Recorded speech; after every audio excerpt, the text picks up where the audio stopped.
Hi everyone, I'm Huub Hildenbrand. Thanks for tuning into my channel, Huub Hildenbrand Guitar Academia. Today we will talk about diatonic chord progression. We just take the diatonic, the 7 diatonic triads of the major and of the minor scales, and we will progress them in all possible ways. This is also called the practice of the 6 cycles. So we talk about voice leading and all possible chord progressions of diatonic triads. So let's get right into the endless ocean of music.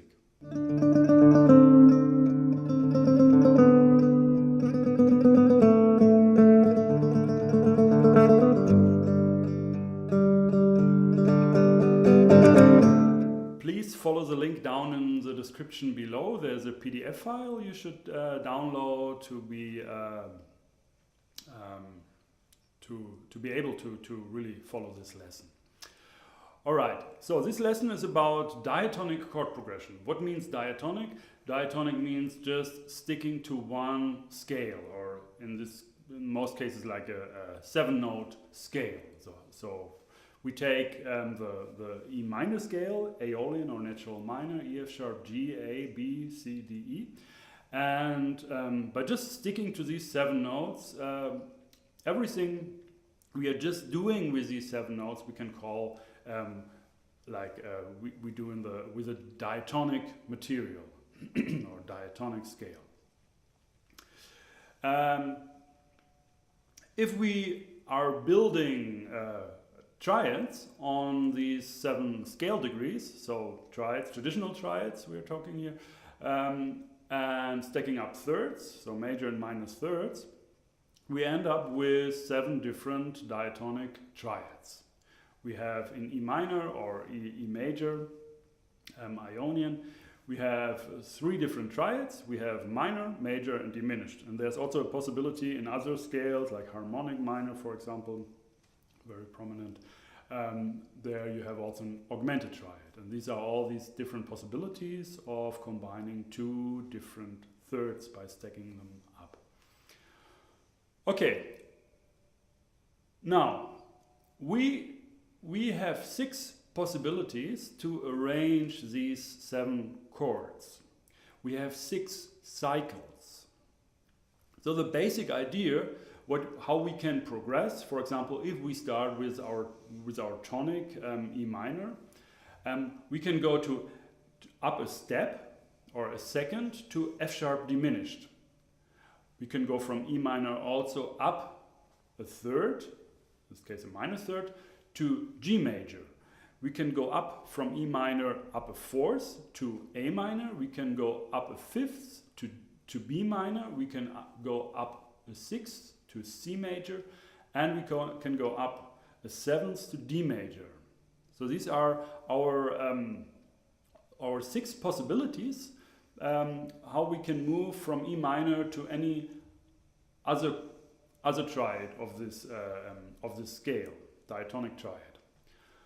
And if we take this process further, so if we go on, for example, in the first example, we go on with going in stepwise motion through the roots of the triads. So E minor, F sharp diminished, G major, A minor, B minor, C major, D major, and ending again, the cycle closes with E minor. So from D major to E minor is again a step. Then we have a kind of a diatonic cycle, and this is called the cycle 2.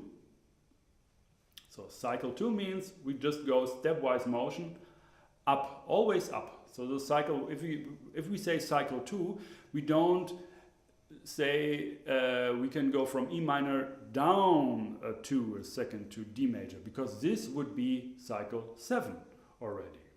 So you can say cycle 7 is the cycle 2 in reverse. Because our rule here is, if we say cycle 2, 3, 4 and so on, that we always go up to the next root in the diatonic scale. So we have 6 possibilities. We have 7 chords, and we have only 6 possibilities to move one chord to another chord. So we have 6 different cycles, and we have cycle 2, we have cycle 3, and we have cycle 4. And then we have cycle 7, which is the cycle 2 in reverse. We have cycle 6, which is 3 in reverse, and we have the cycle 5, which is 4 in reverse. And on these pages in the PDF, you have this all written down, all these complete cycles for E minor, Aeolian, and E major, Ionian. Okay, so actually on this page you have all possibilities of chord progressions. You have E minor to any other chord, you have G major to any other chord, you have B minor to any other chord, and so on. So what we are doing now, we play these progressions. And the way we approach that is by really thinking voice leading. And by the way, this concept really comes from Mick Goodrick. I learned it when I was in his attended his classes at Berklee College of Music in Boston. And there it was a important teaching subject, also all this voice leading, and especially voice leading with 4-part structures. And he wrote these books. I think it's 2 books, or I don't know. You have to check it out. It's great stuff. I really recommend all that output. What Mick Goodrick is giving us. Especially his book, The Advancing Guitarist. If you don't know that, you have to check it out. It's a great inspiration also for my thinking, my work, my concept of music. Okay, so voice leading, what does it mean? When we say voice leading, in the word voice leading is the word voice. And the voice, we can say, it's like a human voice. And voice leading is how we lead the voice through the chords.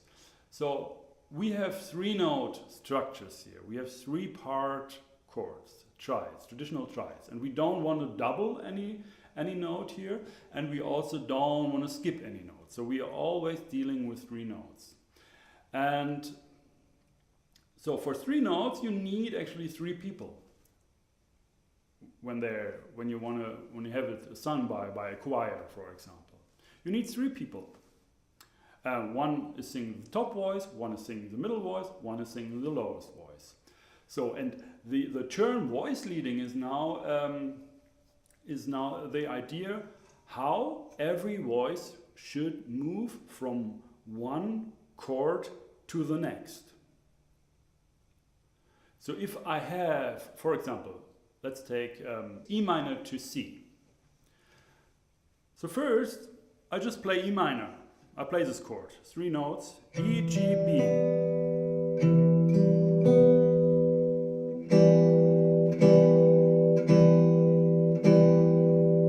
So, and just think 3 voices.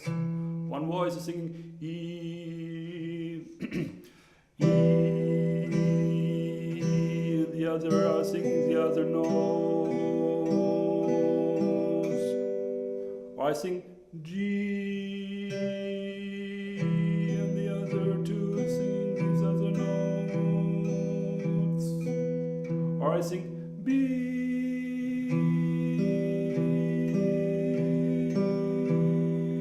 So I have B top note, G middle note, E lowest note, bottom note.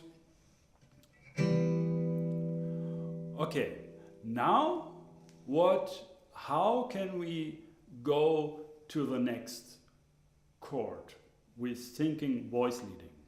So the normal approach, like for beginner guitarists, is just playing a chord. Oh, I know this E minor chord. It goes like, okay, C major. So what's the big deal? I just play these chords. No, actually, we miss a lot of stuff when we just do that. We miss actually what is happening in this micro universe of these two chords. Voice leading has to deal with, I mean, the most, let's say, the most natural or the most basic rule of voice leading is every voice should go the smallest distance possible. If you just follow this, you end up mostly with very good voice leading. And by thinking that way, let me take this as example. We have E, E, G, B. So what is the smallest possible distance I can move? Well, it's just sticking to the one note if that note is also a part of the next chord. So I don't move. I can hold it, for example. I can my voice, I can just hold it if it's also in the next chord. And is it in the next chord? Yes, it is. So E, G, B is a one chord, is E minor. C, E, G is a C major chord. And we already see we have E and B, which is present in both chords. There's just one note difference. So I can hold my E, E, and I can hold my G, G. So what is happening? What is happening? What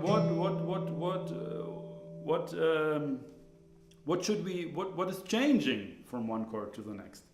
Well, it's the next smallest distance to common tone, to having the same tone again. It's moving a minor second.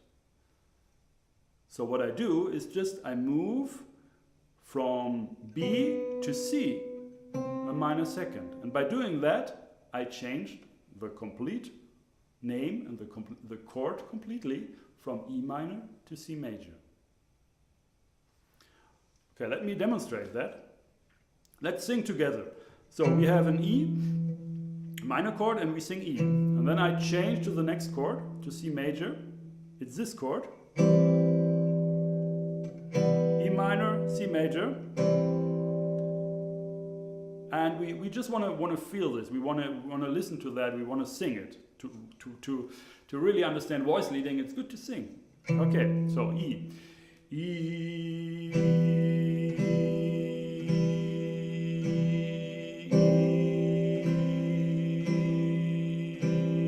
minor again. And then I go to C and you stay with the E. You see that the function and the sound of this E really completely changes. First it's just the root and then it becomes a third. So it's a completely different quality it gets by just changing this half step here. Okay, the G also stays. G, G,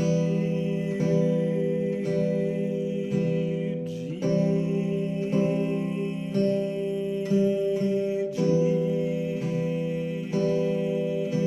G. And the only note which is changing is a B. B.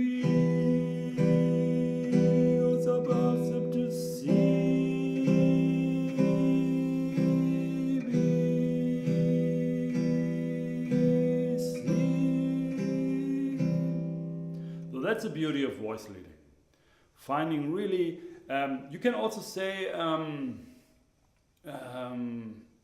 that the voice leading is holding the chords or the sounds, the harmonic structures, it's holding it together like a glue. It's like, it's not one chord and then there's another chord. No, they are really connected. They're really glued together by voice leading. And now comes the magic, so to speak. We already established a voice leading rule here. Our voice leading rule is, if we progress our diatonic chords in cycle 6, like E minor to C is already the starting of cycle 6. It's a progression where the root is going up a 6.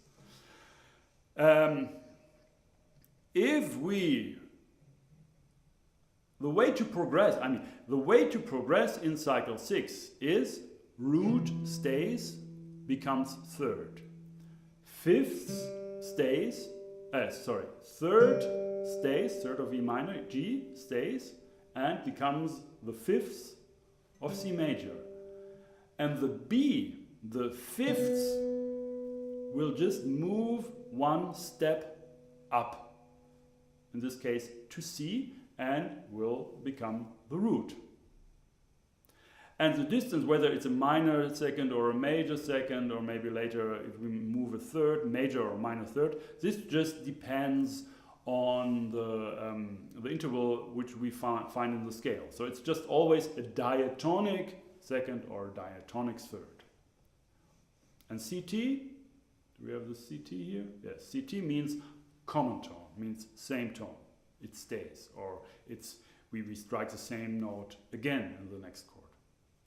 Okay, now on that page you see all these voice leading rules for all these different 6 cycles, and there's also a bigger arrow which shows the direction of the whole movement.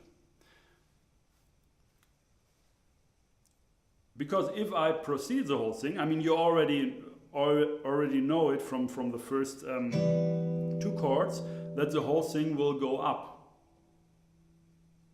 Let me demonstrate what I mean. Maybe I'm a bit quick here. E, G, B, fifths goes up to C, B to C, and it becomes a C major chord. Now, what I'm doing now to come to the next chord in that cycle, I'm just thinking fifths goes up, becomes a root. Now I'm on C major, the fifth is a G, and the G goes up a diatonic second, so I reach the A. And the A is a root of diatonic A minor, and I already have this A minor chord because the other voices stay. So always the fifths going up, becoming the root of the next chord.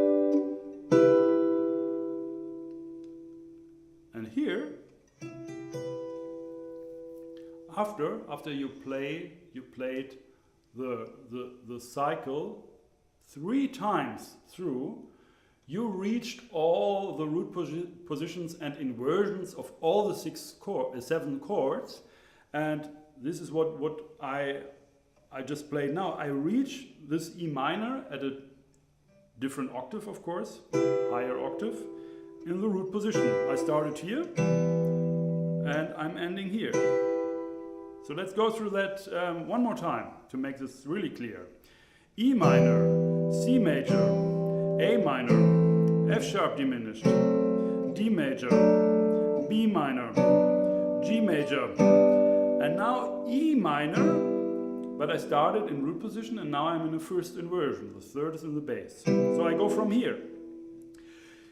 Same cycle again. E minor, C major, A minor, F sharp diminished, D major, B minor, G major, E minor. Again E minor, but this time in second inversion. The fifth is in the bass.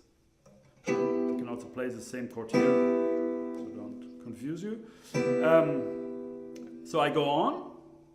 E minor, C major, A minor, F sharp diminished, D major, B minor, G major, E minor in root position, E, G, B, and that was my starting point. With some of these cycles, they go, I mean, this is just a very small movement. The other cycles, they have they move a larger distance up or down, so it will be necessary after some after one cycle or somewhere, always when you reach the highest possible chord, then just play this chord again lower in a lower register and go on with the cycle. For example, let's take one. Maybe I just let's take cycle 4, for example. So I have cycle 4. Let's think this is an upward movement. So I go from E minor to A minor. Yes, to A minor, up, and then to G major, and then to. And this is a different voice leading. You will see on this page. So C major, F sharp diminished, B minor, E minor, A minor, D major, C major, D major, G major, C major, F sharp diminished, B minor, E minor. Okay, from E minor I go to A minor, to D major, to G major, to C major, to F sharp diminished, to B minor, to E. Okay, E minor. So now this is also possible in that I don't have to transpose an octave here. But if I would go higher, for example, maybe I started somewhere else, I go to E minor, A minor, D major, G major, C major, and then F sharp diminished. And I could also play B minor here.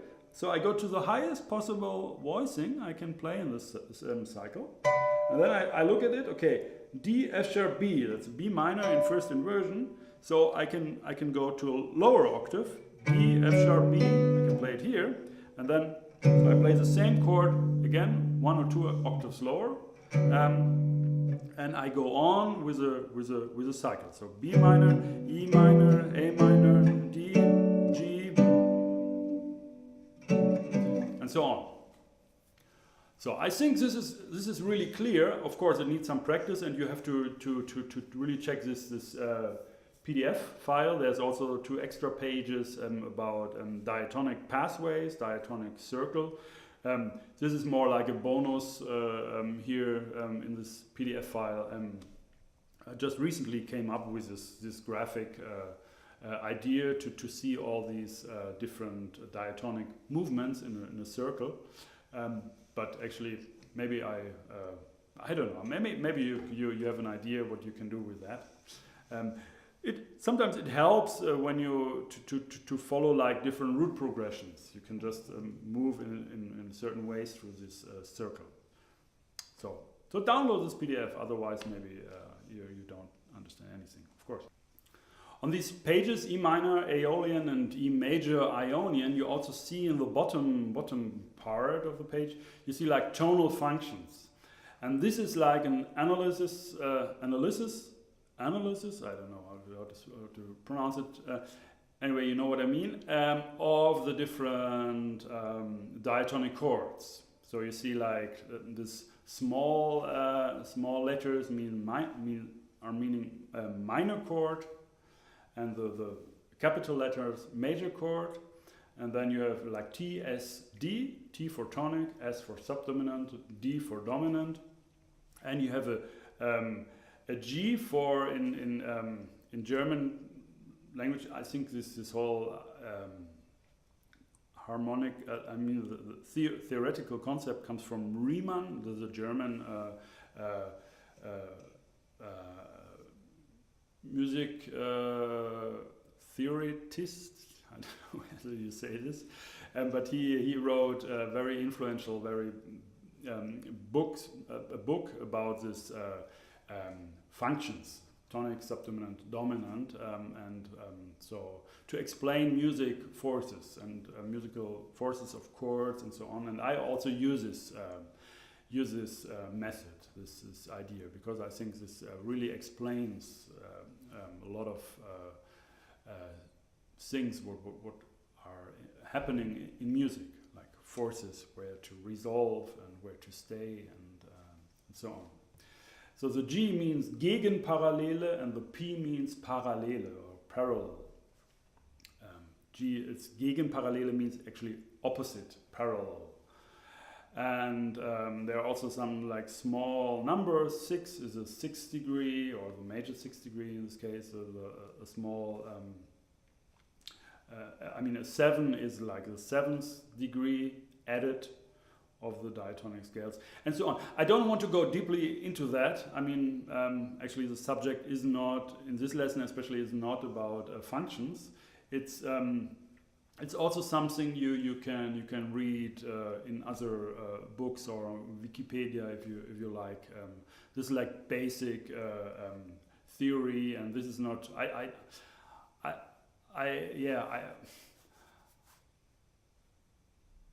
I don't. Actually, I'm at the moment, at least, I'm not really thinking about on this course here of this Guitar Academia to be really the person who explains everything in music to you. I mean, this is actually also not possible. So there are some like musical notation and stuff. I may do. I mean, I'm already started, but may do a complete beginner's course, and maybe. It would be, of course, cool to have like a whole approach from zero to almost everything in one book or in one course or whatever. But actually, a lot of stuff you also learn at school, or like there are so many books on harmony and which deals with which are dealing with certain basic topics that I don't want to repeat all that stuff again. Actually. So it's actually like I learned the stuff, these things, but I processed it in a certain way to come up with a very cool working functional concept for music, or especially for us guitarists. And I want to focus on the things which are maybe a bit different, or which I have a different insight on it, because actually I don't want to speak any longer. I think you got the message. Just one thing I have to explain to you. This is cycle 2, and also cycle 7, which is the same as cycle 2 but in reverse. Cycle 2, if you just follow the basic voice leading rules, moving the smallest possible distance with every voice, you would go from E minor to F sharp minor, F sharp diminished, by moving every voice one diatonic step up. So F sharp diminished, then G major. So every voice is moving one diatonic step up. And this motion, this voice leading rule, is also written as an alternate voice leading. I call it here alternate voice leading on this voice leading all cycles page. And the problem here, and this comes it's actually a very strict rule in like classical music in harmony of this four-part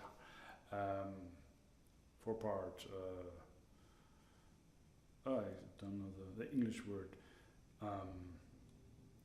If you write out a harmony in 4 parts, I mean 4 notes stacked, so then you have a lot of rules how to.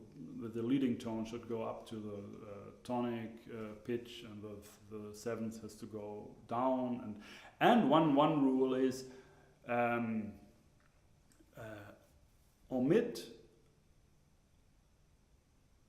parallel 5th. And this is actually from a kind of a different standpoint, this is totally ridiculous, because you have like music. If you have like, for example, a band like Nirvana, or you have rock or punk music, this is almost always parallel 5th, like these power chords. But here we have a different aesthetic, you can say, or a different concept about music. And this idea is polyphony. Polyphony. It's like if you try And that is the ultimate goal, the ultimate thing what you want to achieve, is to have, in this case, 3 really separate voices. And a voice just gains maximum individual, maximum its own character, individual character, if it moves different than the other. So, for example, it's also another lesson which will come up, is like we have this counterpoint movement. So it's the best movement, which gives really the voice, like 2 voices, its most unique character, is by moving in contrary motion. So one voice is going up, and the other voice is going down.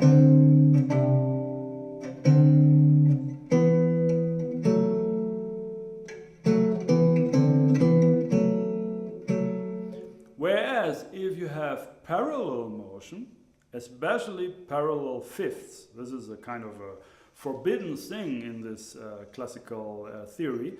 It's like sounds very medieval,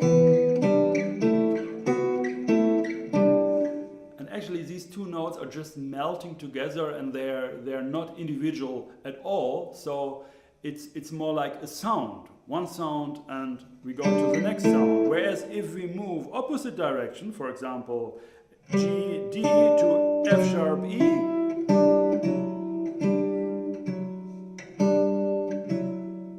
it's really, they gain really an individual urge to move in a different direction.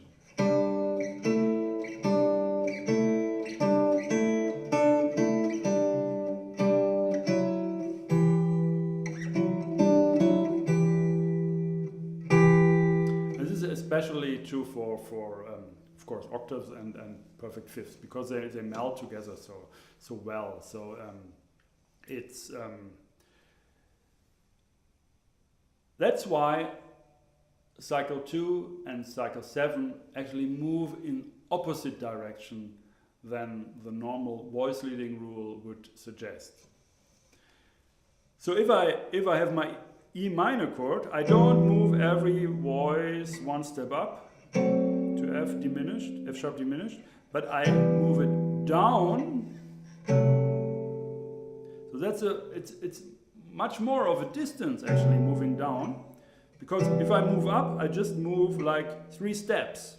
So you can count the number, the distance of 2 chords by steps. So E to F sharp is 1 step, G to A is 1 step, and B to C is another step. So it's 3 steps.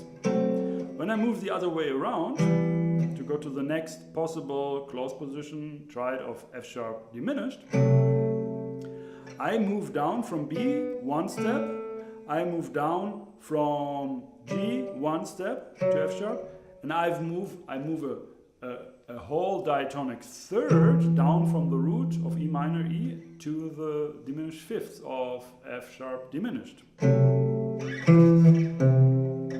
But by moving at least this one voice in a different way than the other 2 voices, they're just moving in seconds, whereas B to C is a third happening here. We have a maybe more interesting, more individual voices here, more interesting progression. So cycle 2, seconds where the seconds are going up, my voice leading brings me always down. So when I play this kind of cycle, I start high. I have to actually.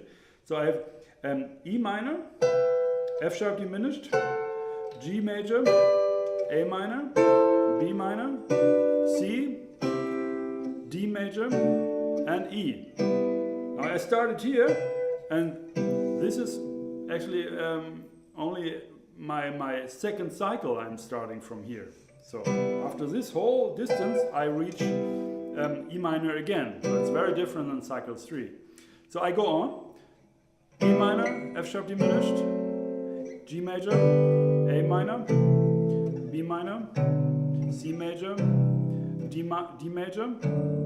Now I can't go any higher, so I transpose, by 2 octaves, I play this chord again here. So F sharp A D, I go to F sharp A D. I also can't play this chord any higher. This is my lowest version, and this is my highest version of D major. And I go on, D major, E minor. Okay, now I'm in root position. I reached E minor again, but I didn't reach the first second position triad. Here I had the first position triad, here I had my second position triad.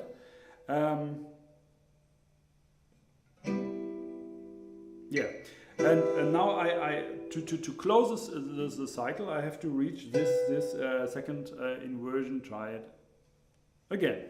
So I go on with this root position, E minor, F sharp diminished, G major, A minor, B minor, C major, D major, and now I reach my E minor triad in second inversion.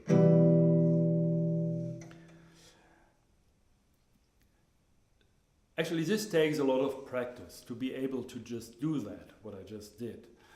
You have to know the notes, and you should also think as much as possible about voice leading. What actually is happening when you move from this one chord to that next chord. Which voices are moving, what kind of a distance, what the fifths will become in the next chord. It's actually all written there. It's all in the PDF. What you should think of, and but I just wanna warn you in a way. This is a kind of very tough practice. It needs a lot of concentration, and I advise you to do this maybe for 10 minutes or maybe 15 minutes a day. Really concentrated, really alert, and be conscious about all these movements and functions and whatever, and then do something else. But do this on a kind of regular basis, and then you really see what happens. And also that it will grow, and you will learn also the notes very well. That's a very good exercise for learning the notes. And there's one more thing here. And actually, this lesson today, maybe you will keep you busy the next 6 months. I don't know. It's a lot of stuff actually, but what can you do? I mean,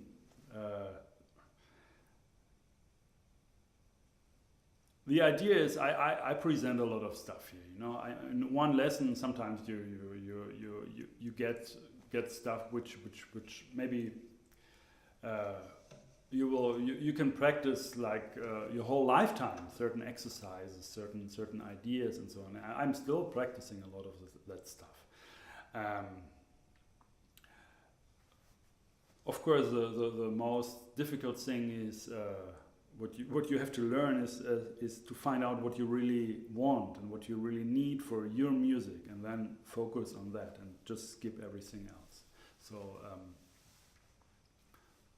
I think you will get a sense of that stuff here, and you will when you do this for maybe 1 week or something, you will find out whether it's helpful or not, which is just a drag to do that.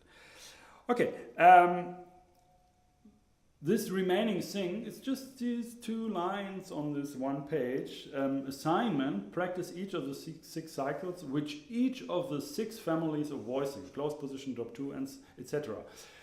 We talked about that in this 3-note structure lesson. There was an intermediate lesson about 3-note structures. There were 3 lessons actually about close position, drop 2, and then the next lesson was about these 6 families, and there was a 3rd lesson where we even expanded that, but they are not really of practical use. So I don't want to repeat this idea about close position, drop 2 and drop 3. It's just that you have 6 possibilities to space or to voice these triads. What I showed you in this lesson up until now is just close position triads, and these are very important and very good to know, but they are not really the nicest sounds you can have with these triads, I think. For example, one of the most standard and basic and cool sounds are drop 2 voicings. So what you can do, for example, I show you cycle 4 with drop 2 voicings. So you go from E minor to A minor, to D major, to G major, to C major, to F sharp diminished, to B minor, to E minor, and then you can go up, A minor, G, C, F sharp, B minor, E. And you see already this sounds very nice. So I can also play this more in a different way.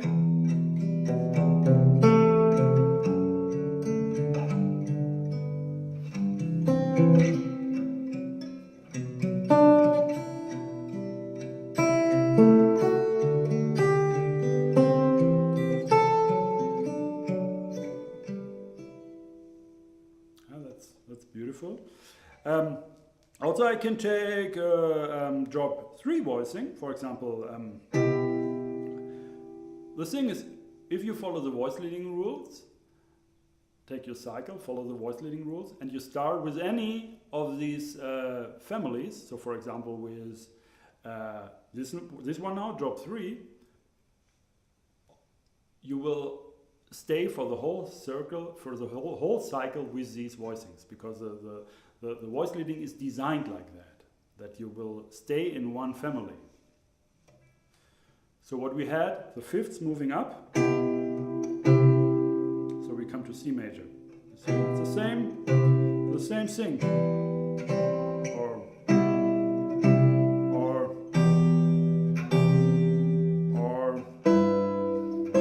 so it's just E minor in a certain kind of voicing form. B moves up a minor second to C. It becomes a C major chord, C major triad. So to C, to A minor, to F sharp diminished. So it's cycle 6 now. F sharp diminished, D major, B minor, G major, and E minor. Yeah, then the whole thing goes on, of course. Or you have a cycle, cycle 5, so we move down. We take, for example, double drop 2, drop 3 voicing. So cycle 5 goes from E minor to B minor. That's a beautiful connection, E minor to B minor. To F sharp diminished. To C major, to G major, to D major, to A minor, from A minor to E minor. Actually, it helps to look at the page for that, to always think, oh, what is the next diatonic chord in this cycle. It helps when you just follow this thing. So I will do this again. Cycle 5. I told you too much. Yeah.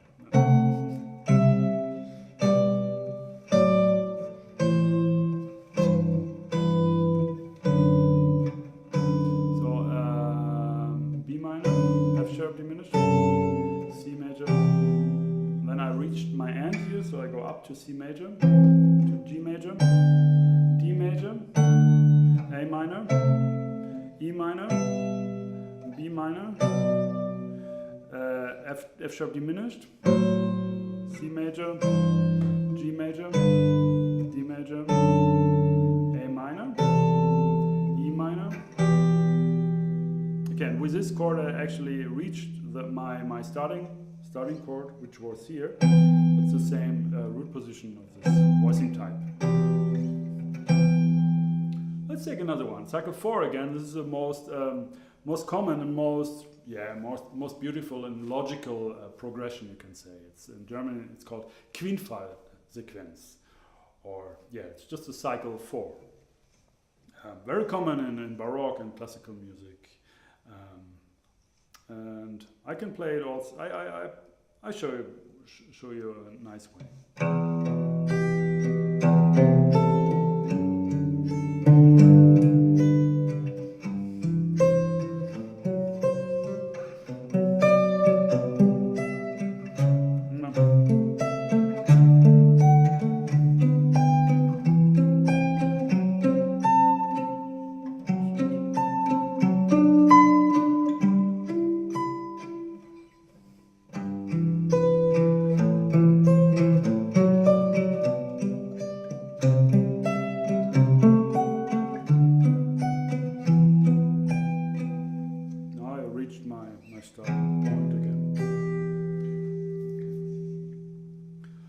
Okay, I think you got a good idea about the whole thing. Of course, you need to go through the PDFs and the PDF and the different voice leading rules, and really play these cycles to really grasp this topic. Of course, I just try to get you started on that, so to speak. And also with these different forms, different families, double drop 2, drop 3, and so on, you get an idea how beautiful it actually can sound, and how rewarding it can be, like musical.